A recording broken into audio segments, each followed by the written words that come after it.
It's been obvious for years that Donald Trump simply does not respect the troops, nor does he care about the holiday that honors their sacrifice, which wouldn't even be that surprising if it weren't for the fact that he was the commander-in-chief of the armed forces, aka the President of the United States, specifically as a member of the Republican Party, which goes out of its way to scream about how much they love the troops despite failing them in every conceivable way once they return from active duty. Still, the length at which Trump, in particular, seems to go in order to mock the troops, specifically around Veterans Day, is notable, even when he was actually in office. This is the first time hearing about this, and this Trump guy sounds pretty cool, if you ask me. Yeah. I think, with these troops, they get fucking discounts at every restaurant. Come on. I think it's time. Finally, a president saying something about it. Finally, a president who's willing to cut these troops down to size. I'd like to hear more about what this Trump guy is. Yeah, very intriguing stuff. So yeah, Trump has had a bunch of quotes over the years, including his mockery of Senator John McCain and the time that he spent in a Vietnamese prisoner of war camp, claiming during his 2015 campaign that McCain was not a war hero and was only considered one because he was captured, adding, "I like people who weren't captured." Whew. But arguably the most famous and offensive moment came when he canceled a pre-planned excursion to a military cemetery outside of Paris, claiming that it was too rainy for his helicopter to fly, which was actually complete bullshit. Why would I? They can't fly the helicopters in this rain. It's unfortunate. What did he said something to John Kelly about his dead. Okay. Yeah, John Kelly did bring some things up. Yeah. Okay, so yeah, the truth of the matter, as confirmed by multiple journalists, as well as high-ranking members of Trump's own administration at the time, confirmed that A, Trump was worried about the rain messing up his hair, and B, it was a pointless excursion anyway because Americans who died in war, they're suckers and losers. Mm-hmm. Once again, this quote was corroborated by Trump's chief of staff, John Kelly, as well as others in attendance.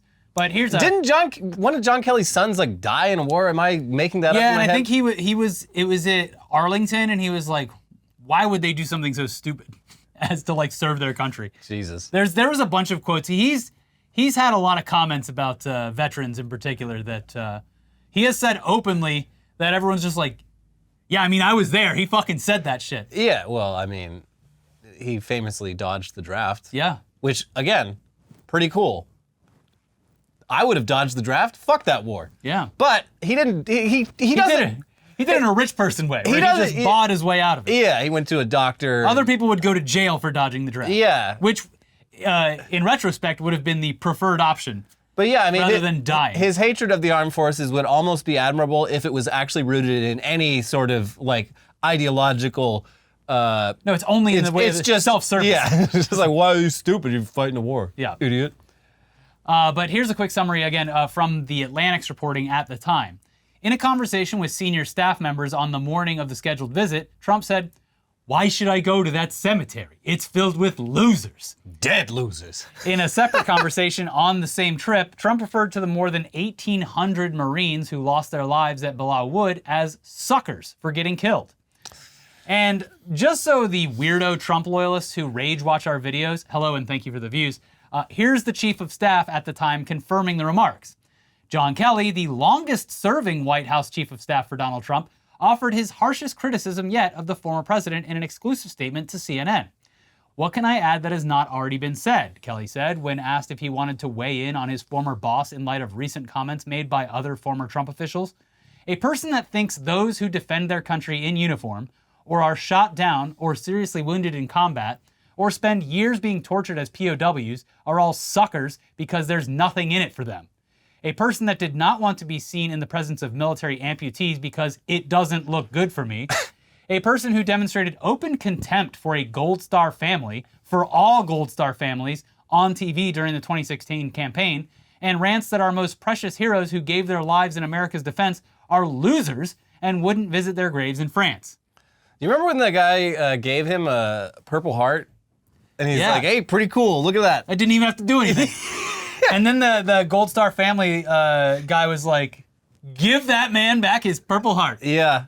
It was, I kind of forgotten all of this, but yeah, this man hates the troops. Yeah, this is why I bring it all up, because as we'll get to, he had, he did post on Truth Social and say, hey, way to go, troops. But his speech on Veterans Day went straight towards fascist dictator. Yeah. And perfect timing, too. At a moment when Joe Biden is absolutely the least appealing he's ever been. Thank you, President Trump, for coming in and being like, Clearly demonstrating that things could be way worse. I'm the other option, and I'm gonna fucking do the Fourth Reich. Yeah. Thank you, sir. Another reason why I picked this topic in particular God. is like, for all his faults. We live in fucking hell. What a terrible time to be alive. Yeah. So anyway, all that shit talking the troops, that was the old Trump. The new and totally improved Trump, who is actively campaigning for the GOP nomination once again, despite facing numerous felony charges, loves veterans of all types. Yeah. He's never had a bad word to say about any of them. Nope. And he spent this year's Veterans Day honoring them by echoing the sentiments of fascist dictators. Yeah. And then doubling down on those statements after people, many of whom are members of his own party, called him out for his increasingly dangerous rhetoric. Mm-hmm. And before we get into the article and the quotes, we should mention, we're not covering this because it's fun. We're covering it because it's fucking terrifying. This guy is laying the groundwork for what could be the future of the country under his rule. He's telling you exactly what he wants to do. And more people should probably be taking him seriously because it's legitimately scary. Yeah. He's telling you what he wants and what he'll do. It's probably important to at least listen because we're a couple of Mr. Magoo stumbles away from this guy being president again. Yeah, and like the brilliant party that they are, the Democrats are seizing this opportunity to show that they are a great alternative. Yeah, by running the oldest man who's ever lived, who is currently just greenlighting genocide. A genocide. What is considered genocide by leading figures who would know what a genocide looks like. Leading to members of his own party and cabinet members writing letters to say, please, sir, please stop. Yeah, it's just, what a great time to just be alienating, I don't know, is Michigan an important state for Democrats to win? Because there's a lot of Muslims in Michigan who have come out and said, I will never fucking vote for this man again. I feel betrayed. So, I don't know, hopefully they can find the votes. Well, luckily Not my problem. We have Donald Trump to come in and say, hey, things could be a hell of a lot worse. Yeah, I almost appreciate it. I know, it is absolutely disheartening and infuriating to see both of these options laid out in front of you as if it's a beautiful dinner. Which one are you going to choose? If Trump wasn't a narcissistic fucking idiot, he would just shut the fuck up. Yeah. For like the next Well, that's why people weeks. were worried about Ron DeSantis, because he was like the more evil Trump that could actually hold back from making himself appear as a fucking idiot. Although, as we came to see, it was also hard for him to stop looking like a fucking idiot all the time, too. With his licking and his shoes and his just everything about him. Anyway, back to Trump's evil plan. Yeah. So in their reporting, the Washington Post did not mince words. Their headline reads, Trump calls political enemies vermin, echoing dictators Hitler, Mussolini. Former President Donald Trump denigrated his domestic opponents and critics during a Veterans Day speech Saturday, calling those on the other side of the aisle vermin, and suggesting they pose a greater threat to the United States than countries such as Russia, China, or North Korea. That language is drawing rebuke from historians who compare it to that of authoritarian leaders. I mean, almost direct quotes. Well, good thing we don't listen to historians. Yeah. Because if we did, we probably wouldn't just make the same mistakes over and over Yeah, what's again. that famous quote? You shouldn't learn from history. Yeah. Learning from history. That causes you to repeat it. Yeah, you learn from history, and then there's not a lot of options for what to do, because a lot of it's proven to end badly. So we just, nah. And always make the right decision when you do that. That's right. We pledge to you that we will root out the communists, Marxists, fascists, and the radical left thugs that live like vermin within the confines of our country that lie and steal and cheat on elections, Trump said towards the end of his speech. This is a fucking rerun from like the 60s. What the fuck is this? And it's him repeating his false claims that the 2020 election was stolen. Quote, they'll do anything, whether legally or illegally, to destroy America and to destroy the American dream. Trump went on further to state, the threat from outside forces is far less sinister, dangerous, and grave than the threat from within. Our threat is from within.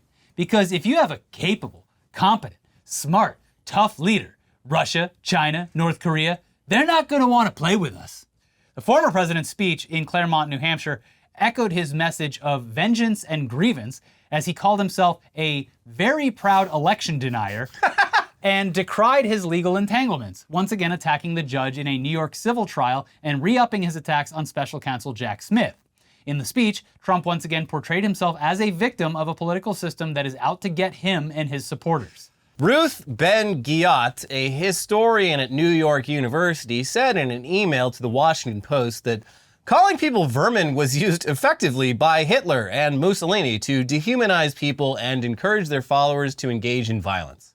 Trump is also using projection. Note that he mentions all kinds of authoritarians, communists, Marxists, fascists, and the radical left to set himself up as the deliverer of freedom, Ben-Ghiat said. Mussolini promised freedom to his people too, and then declared dictatorship. It's funny how that works.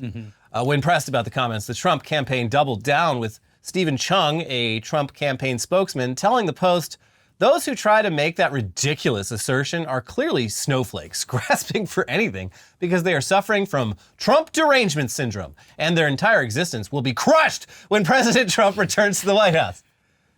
He is not a fascist, and those who are calling him a fascist will be crushed. Their entire existence will be crushed." 999! Is everyone hearing what I'm saying? Because I'm saying it. Fucking hell. Yeah.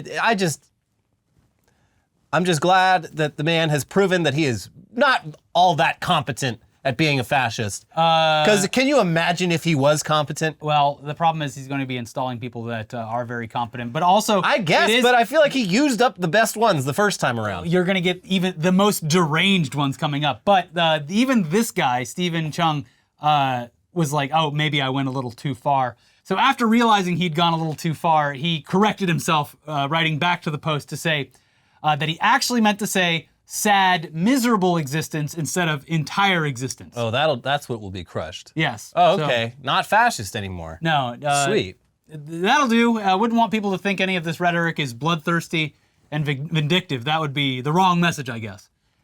But while we're on this topic, because it's actually really fucking important that the country doesn't accidentally elect a dictator. I mean, Here's some recently uncovered information about what a second Trump administration would look like based on planning and conversations from within his political orbit. Here's Axios with the scoop. Former President Trump's allies are pre-screening the ideologies of thousands of potential foot soldiers as part of an unprecedented operation to centralize and expand his power at every level of the U.S. government if he wins in 2024, officials involved in the effort tell Axios. Hundreds of people are spending tens of millions of dollars to install a pre-vetted, pro-Trump army of up to 54,000 loyalists across government to rip off the restraints imposed on the previous 46 presidents. The screening for ready-to-serve loyalists has already begun, driven in part by artificial intelligence from tech giant Oracle. If Trump were to win, thousands of Trump-first loyalists would be ready for legal, judicial, defense, regulatory, and domestic policy jobs. His inner circle plans to purge anyone viewed as hostile to the hard-edged, authoritarian-sounding plans he calls Agenda 47. One of the most powerful architects is Stephen Miller, a top West Wing advisor for the Trump administration. Miller is charting an even harder line on legal and immigration policy than last time. Nothing ominous about Agenda 47. yeah, kind of ruined the Hitman games for me too. Mm-hmm. Yeah. Agenda 47. Agent 47? What's that? This is in the Nazi, they had this thing called coordination. It was much more expansive than this, but yeah, it was a big part of why it worked out was getting Hitler loyalists at like every level of government in just anything connected. And again, this is I guess theoretical. It's not really. It's the plan if they win, but it's also you look at something like this. And I think the goal, even on their side, is to be like, oh, that's ridiculous. That would never. That's a ridiculous statement. This would never happen until it does. Yeah, I mean, it is proven to help a lot with coups. Essentially, is you want loyal people in a lot of positions. It is interesting, though, that a key, if you're doing that kind of coup, the most important people you want to have loyalists installed are the fucking military, and there's no mention of that, which is interesting. Well, especially after all that shit talking. Well, that is part of the plan eventually. But yeah, the reporting continues with a preview of what the early days of a second Trump presidency would look like, based on his own words and conversations Axios journalists have had with Trump insiders. His top obsession will be the Justice Department, the FBI, and the intelligence community, all of which he thinks conspired to investigate him, thwart him, screw him. He's been very clear that he's willing to unleash these agencies against political enemies. The next priority will be the Department of Homeland Security and the border, with plans to erect sprawling detention camps, scour the country for unauthorized immigrants, and deport people by the millions per year, the New York Times reports. As first reported by Jonathan Swan for Axios last year, a key tool for Trump's revenge term would be the use of Schedule F personnel powers to wipe out employment protections for tens of thousands of civil servants across the federal government. Officials close to the Pentagon tell us they're worried about a plan articulated by former Trump official Russ Vought in the Heritage document to direct the National Security Council to rigorously review all general and flag officer promotions to prioritize the core roles and responsibilities of the military. Okay, there it is. Yep. Of the military over social engineering and non-defense related matters, including climate change, critical race theory, and manufactured extremism. Yeah, I don't think this is gonna work though. Like, they're gonna try, but Well, look, I'm saying the same thing. I feel like his election is unlikely, and that this is a very large plan that is, it's the Heritage Foundation that's putting a lot of work into this. And also, they've clearly stated that they are passing this agenda on to people like DeSantis and Nikki Haley if they were to become the actual candidate. yeah. But it seems unlikely, but I mean... Like the military stuff, that's just, you can't, that's not, he doesn't have control over a lot. This is like, the military has its own fucking deep institutional like stuff that's not, it's simply not possible to overturn that shit immediately. We've seen a lot of unprecedented things. I guess. I mean, this is scary, but it's also, I think they're shooting for the stars with this one. Sure, but why wouldn't you? Because if you get halfway there, you've still done irreparable harm. It's very ambitious, and we should all be terrified. But also, like, just having seen how it went last time, he's fucking bad at this. All the semi-competent people that he had last time, they bailed. Fucking hate him, and all wrote like books about it. Yeah, and flipped on him and everything else. But and like even after like decades of Republicans clogging up the judiciary in this country, like most of those judges are still just like, bro, this looks like fucking fat. You can't do that. Like, we have fucking laws here. And he ran into that last time with just like trying to do shit, and no one on his fucking team knows the law or how to get anything done, and it just immediately gets like shot down. Like, what do you think you're doing? This is unconstitutional. Again, not to downplay, I'm just saying, yeah, the man's a bullheaded idiot who's sundowning. Yeah. If he was 20 years younger, this would be a lot scarier. Yeah. Anyway, we always like to recommend further reading. This is an incredibly important topic, though we are aware that anyone who takes the time to read into the things that Trump is saying out loud with any kinds of scrutiny or concern, they're probably not a person who would ever vote for him anyways. No one's minds are getting changed at this point. Mm-hmm. But it's important to understand what this country is facing. The Axios article is great, but it also pulls from some great, lengthy, well-sourced reporting from both the New York Times and the Washington Post, who ran the following stories. Trump and allies plot revenge, Justice Department control in second term. If Trump wins, his allies want lawyers who will bless a more radical agenda. And sweeping raids, giant camps, and mass deportations inside Trump's 2025 immigration plans. Links are always in the description below. Mm-hmm.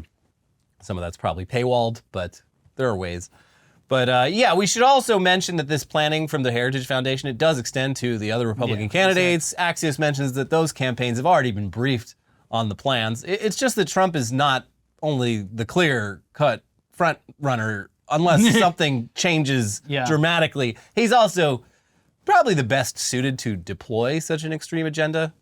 Yeah. Or Ron. Yeah. But he's not going to win, so that's true. Not worth entertaining. Now, all of this is to say, yes, Joe Biden could be doing far better in so many ways. So many ways. But he bravely chooses not to. Yeah, including on his incredibly disappointing stance in regards to Palestine. And yes, our two-party system fucking sucks. Yes, we could and should have far better candidates in general who aren't 80 years old. We get all of that. And if for some reason Joe Biden fails to regain the presidency, it won't be the fault of a bunch of online leftists. It'll be his fault. That's right, Joe. But next year is vitally important for the future of this country and unfortunately the rest of the world as well. So it is vital that we all stay active and engaged in what's happening, continue to try and hold Biden accountable when he fails, which happens a lot, and also listen to what Trump and his allies are saying while taking their threats seriously, because he will waste no time at all finally burying what's left of this place if he regains power. Also, it's not like he had any real effect on the presidential race, but we should also update you on the fact that 58-year-old virgin Tim Scott has finally pulled out of the race for the nomination.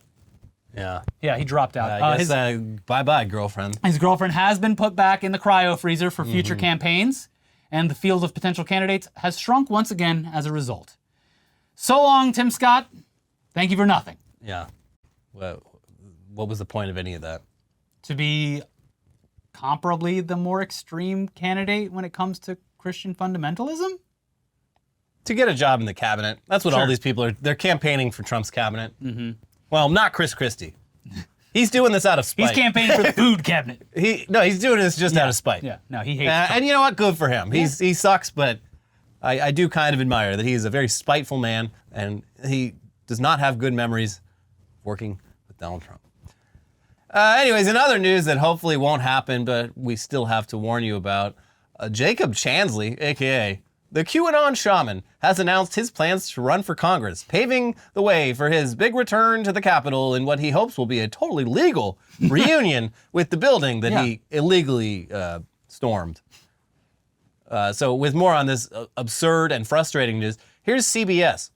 Jacob Chansley, the spear-carrying rioter whose horned fur hat, bare chest, and face paint made him one of the more recognizable figures in the January 6, 2021 assault on the U.S. Capitol, apparently aspires to be a member of Congress. Online paperwork shows the 35-year-old Chansley filed a candidate statement of interest Thursday, indicating he wants to run as a libertarian in next year's election for Arizona's 8th congressional district seat. Chansley pleaded guilty to a felony charge of obstructing an official proceeding in connection with the Capitol insurrection. He was sentenced to 41 months in prison in November 2021 and served about 27 months before being transferred to a Phoenix halfway house in March 2023. Chansley grew up in the greater Phoenix area. Chansley is among the more than 700 people who have been sentenced in relation to Capitol riot-related federal crimes. Authorities said Chansley was among the first rioters to enter the Capitol building, and he acknowledged using a bullhorn to rouse the mob. Although he previously called himself the QAnon Shaman, Chansley has since disavowed the QAnon movement. Sorry, buddy, you're the QAnon Shaman. Yep. He identified himself as Jacob Angeli Chansley in the candidate statement of interest paperwork filed with the Arizona Secretary of State's office. The U.S. Constitution doesn't prohibit felons from holding federal office, but Just voting. but Arizona law prohibits felons from voting until they have completed their sentence and had their civil rights restored. Obviously, fun. yeah, this is just a way for Chansley to drum up press for whatever grift that he's currently a part of, but Yeah, hey, Libertarian Party. I mean, Arizona, maybe. if it can happen anywhere. It'd be Then again, George Santos got elected, even though he was clearly just trying to steal people's money and then bail. Yeah, but Santos won because he just slipped through the cracks. Yeah. He didn't want attention. No Yeah, one was paying attention. This will probably end up just like that 8chan guy who ran in Arizona as well. Oh, Q? Yeah, wait, yeah, yes. Literally Q? Yeah. I cannot, Ron Watkins. Yeah, he had the cowboy hat on. Whatever happened to Ron Watkins? Who cares? Is he back in the Philippines? Back in Japan at Soapland? I don't know. Getting soaped up? What a fucking creep. Oh, but enough of the important yet depressing political news. We will now try to have a little bit of fun with the rest of the episode. Let's talk about food and companies underestimating Americans' unique ability to absolutely abuse even the simplest promotional terms. Yeah, so anytime there's some random free promotion, whether it is legitimately deployed for maximum impact with consumers, or it's a little known code that finds its way onto social media where it blows up quicker than the company can react, you kind of got to feel bad for the employees of that company because it's typically not something they prepare for. Again, sometimes that's corporate's fault because they plan the promotion to be a surprise. Chipotle has done this in the past. much to the chagrin of the people constructing those endless burritos. Yeah. This past week, it happened to another national chain, which is still recovering from a promotional exploit that caused what appears to have been thousands of orders of free pizza after being shared by prominent accounts on social media. Infinite Pizza Hack. Yeah, they did it. I mean, I definitely saw Wario64 tweet this little hack out, and I immediately thought, oh no, I would hate to be working at Domino's right now. Then again, I always say that in the back of my mind because I worked for Domino's when I was a teenager, and it was generally miserable unless I was actively out on delivery. That's before they went digital. Yes, it was. So basically back then you would have just a board of the active coupons, because back then the coupons were just whatever they hung on your door or what came attached to the box. So if someone said something that wasn't right there in front of you, it's like, well, no, this is what we have. Yeah. Now you just go on, and if the computer accepts it, baby, that's a free pizza. That's right. And you can track it, and it'll go, meow, it's on the way. They're always on the forefront of new delivery tech, aren't they? Yeah. But yes, here's the story of what took place this past week by way of Kotaku. An ongoing Domino's free pizza promo turned into chaos as people walked out of stores with multiple pizzas that didn't cost them anything due to an exploitable glitch that got spread around on social media.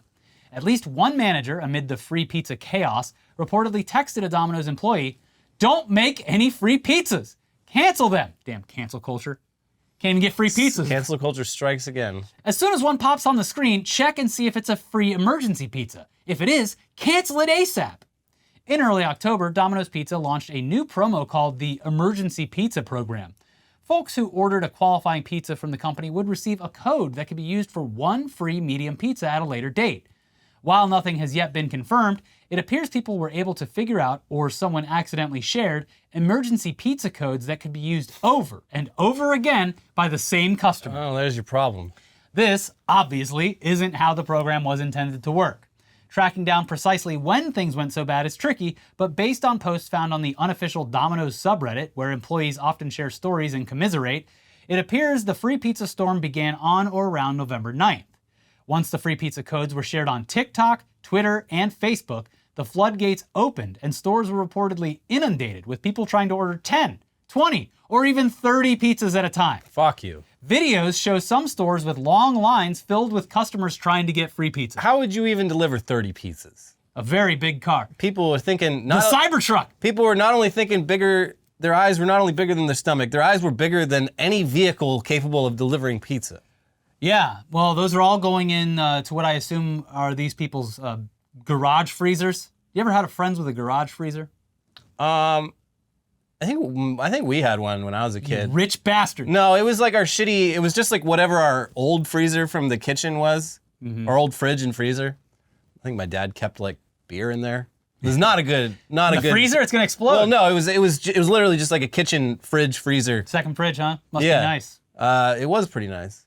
I had one friend who had an outdoor freezer, and his parents had a lock on it because that's where they kept all the desserts, and we would destroy that thing. Yeah.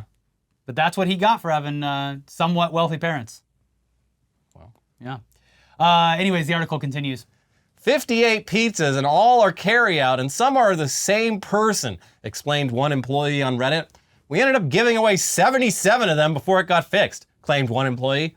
One guy alone placed 24 orders over the next 5 or so days for these free pizzas. Quickly, stores were overloaded with free pizza orders as people abused the system and the glitched codes were being shared online.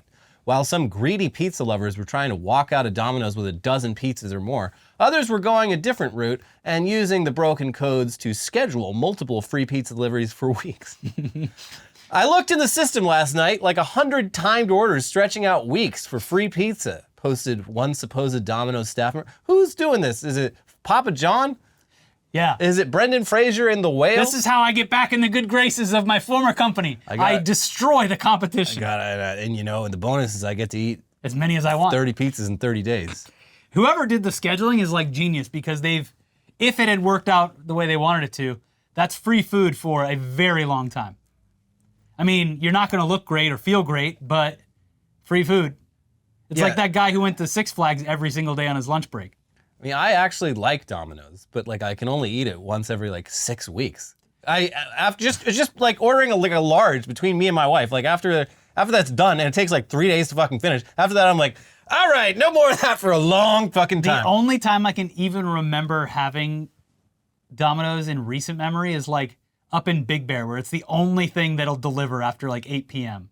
Yeah, that's the reason. Yeah. Also, maybe it's just an LA thing, but the prices of Domino's, they can't be beat. You order a fucking pie from any of the... Well, and they're giving you free pizzas all the time. But all the fucking bougie pizza places in LA, it's like fucking $40 for a large. But back to Domino's. Yeah. Apparently the chaos extended to Domino's corporate, who did little to remedy the situation or ease the worries of its franchisees. And many of the discussions between employees, managers, and franchisees took place on the Domino's subreddit, since there was no other way to properly communicate. Yeah, there's another big problem, glaring problem that hopefully they put do all of something their about. tech and design and communication capabilities into the delivery tracker, Yeah. and not into any other part of the company. But you'll know inch by inch where that pizza is. Yeah. The employee I spoke with made it clear that during the free pizza debacle, staff received no explanation from higher-ups. Other posts claimed corporate did contact some bigger stores, asked places to cancel orders, and promised to pay back the owners for all the free pizzas. But that wasn't the case everywhere, leading to confusion. And I'm sure some very upset franchise owners.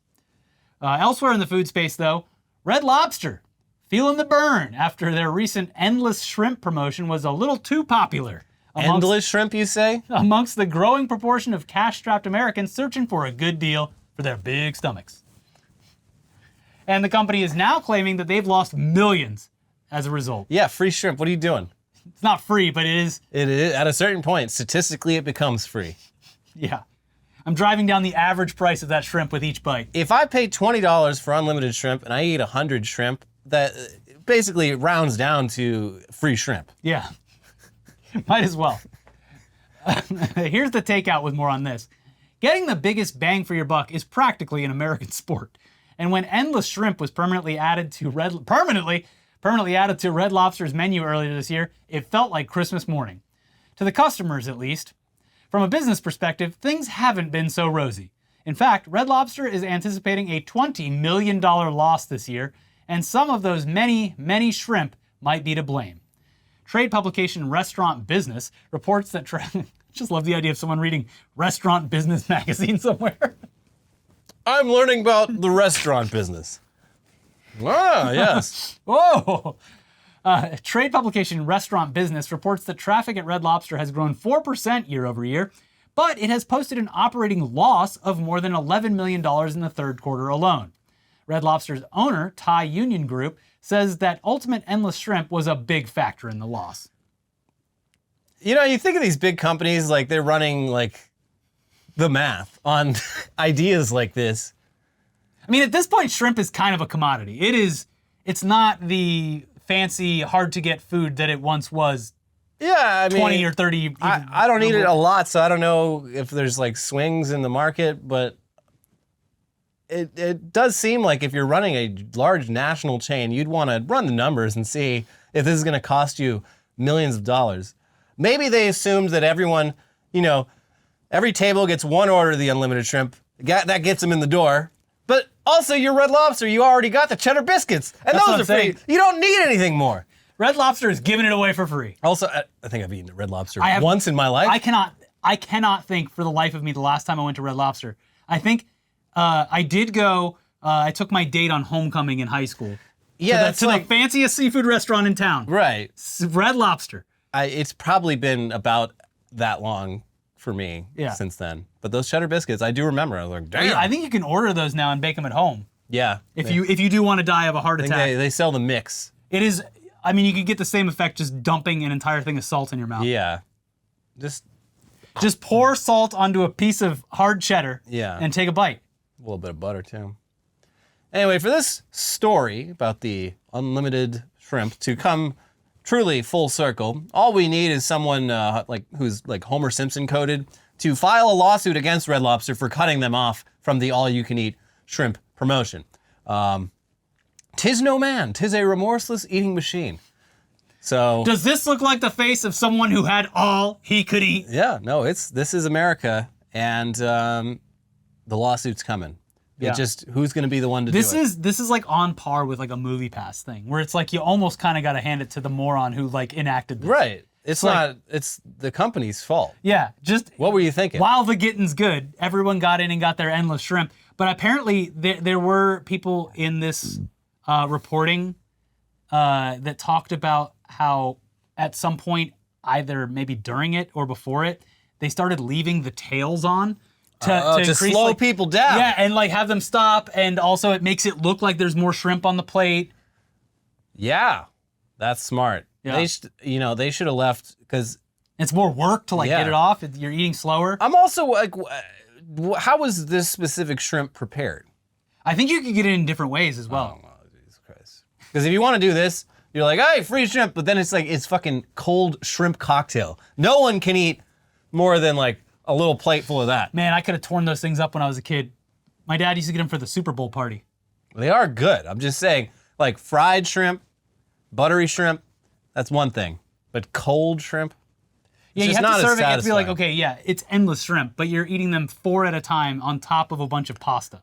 Also, Like you're getting shrimp scampi, but there's no big amount of shrimp, and you have to eat the entire plate. they also sell those like baby shrimp. They could have done that. That would have been funny. They probably, I would venture to say that a lot of this was smaller shrimp.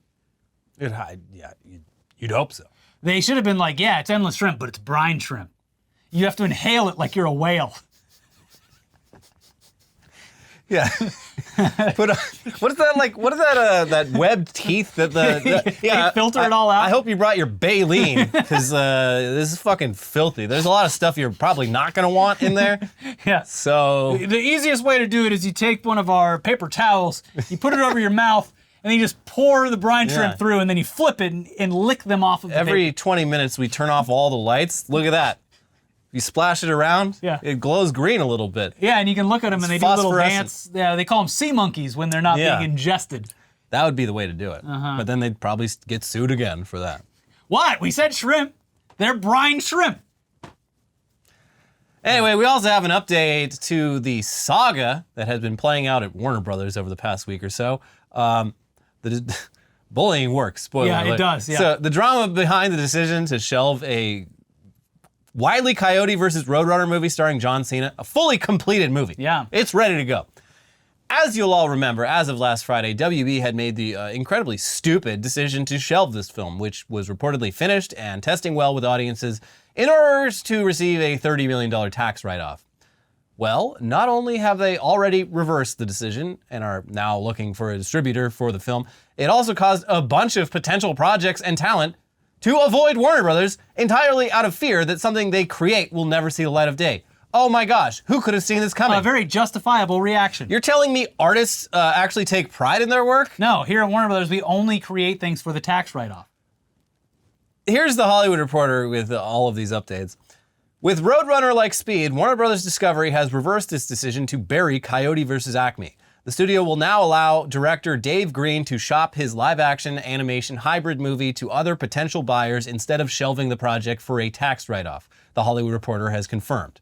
The move comes days after the Hollywood Reporter broke the news that Coyote vs. ACME would become Warner's third already shot film to get shelved after previously nixing nearly completed projects Batgirl and Scoob! Holiday Haunt in August 2022. The Coyote cancellation roiled the creative community perhaps even harder than Batgirl and Scoob because those had been positioned as a one-off change in strategy, never to happen again. According to sources, after the Coyote vs. ACME news broke last week, several filmmakers instructed reps to cancel meetings they had on the books with Warner's. I don't know how you go see the movie and then go, that couldn't happen to me, says Brian Duffield, the filmmaker behind the sleeper Hulu hit No One Will Save You. Duffield was not involved in Coyote vs. ACME, but is friends with Green and gave notes on the film. Part of Duffield's frustration, he says, was that Green did everything that was asked of him. He delivered the film, which sources say cost $72 million, on budget. He hit the right test scores. He even moved away from his friends and family to London for 18 months to save the studio money on post-production costs. All this only to see his film get run off a cliff. But now that Coyote may ultimately find a new home, these filmmakers are taking a wait-and-see approach. Unlike the other films Warner's canceled, Coyote vs. ACME was fully completed and had tested multiple times in the 90s. Best Picture winner Argo, both Deadpool movies, and the first Conjuring are among features that likewise tested in the 90s. According to sources who have seen the film, which stars Will Forte, John Cena, and Lana Condor, Coyote vs. ACME is a popcorn-style crowd pleaser. Yeah, so it sounds like we might actually get to see this movie now. And it'll be, look, they're still going to make money off of it, but egg on the face of Warner when, like, some other distribution company's like, hey, dumbass.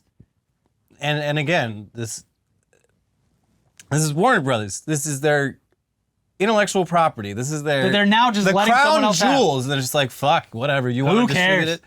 But yeah, no, why would anyone want to make a movie for David Zaslav when... Or a TV show. Well, yeah, just anything when he has shown that he has absolutely no problem just shelving it when it's fully completed after you've spent years of your life working on it. Yeah. Why the fuck would anyone do that? They're not doing it to get paid. I mean, they are doing it to get paid, but they're doing it because they like making movies. They want to make movies and shit. Yeah. It's very short-sighted. Anyways, in other news, just making you aware because it seems to start earlier every year, but Fox News has officially run their first segment announcing the annual War on Christmas. That's right. Get ready, soldiers. It is time to ruin the holiday for Republicans once again by, I don't know, I guess saying Happy Holidays instead of Merry Christmas. Yeah. It's been so many years since this has been going on. It's hard to remember. At this point, it's just another one of America's never-ending wars. Yeah. What's one more war?